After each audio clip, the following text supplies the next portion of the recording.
14 Ekim'de Belçika'da Üniversite Libre de Bruxelles'te çok anlamlı bir tören düzenlendi. Törende fahri doktor unvanı alanlar arasında 2017 yılının sonlarında Çinli yetkililer tarafından kaçırılan ve Aralık 2018'de ömür boyu hapis cezasına çarptırılan uluslararası üne sahip Uygur halk bilimci Profesör Rahile Davut da vardı. Üniversite Libre de Bruxelles'in internet sitesinde yer alan bilgide üniversitemiz uzun geleneğine uygun olarak dünya çapında bilim, sanat ve siyaset bilimi alanındaki düşünceleri, çalışmaları ve eylemleriyle zamanlarını derinden etkileyen kişilerin tanınması için onlara fahri doktora derecesi verdiği ifadeleri kullanıldı. Profesör Rahile Davut'un 2017'nin sonunda kaybolmasından bu yana Çin hükümeti akıbeti hakkında bilgi vermedi.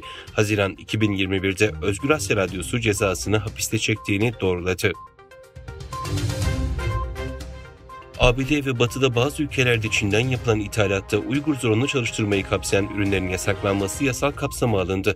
Ama maalesef Türkiye'de bu konuyla ilgili hiçbir gelişme yok. Türkiye Büyük Millet Meclisi'nde Ticaret Bakanlığı'nın bütçe görüşmelerinde Uygur zorunlu çalıştırma gündeme geldi.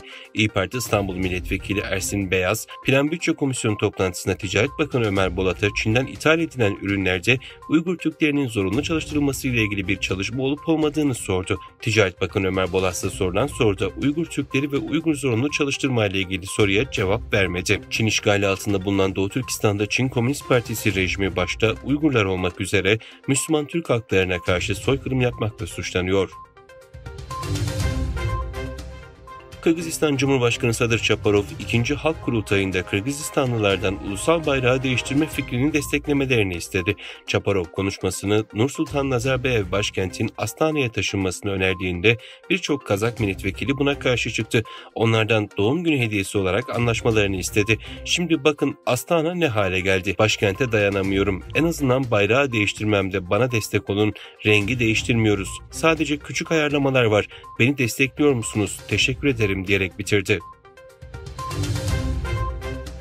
İstanbul Narkotik Suçlarla Mücadele İstihbarat ve Göçmen Kaçakçılığı ve Hudut Kapıları Şube Müdürlüklerince yapılan müşterek çalışmalar sonucu Interpol tarafından çıkarılan kırmızı bültenle aranan 2 kişi İstanbul'da yakalandı.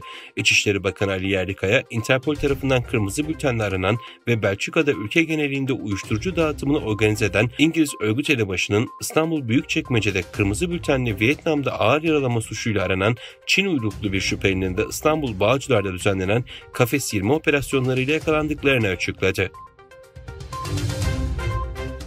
ARM Holdings Çin'de 70'in üzerinde yazılım mühendisini işten çıkardı. Konuya yakın kaynaklara göre Chip Design şirketi ARM Holdings kısa bir süre önce Çin'de 70'in üzerinde yazılım mühendisini işten çıkardı ve bazı pozisyonları Çin dışına taşıdı. Çin Dışişleri Bakanlığı tarafından yayımlanan açıklamaya göre Bakan Yardımcısı Kuzey Koreli mevkidaşıyla Pekin'de görüştü.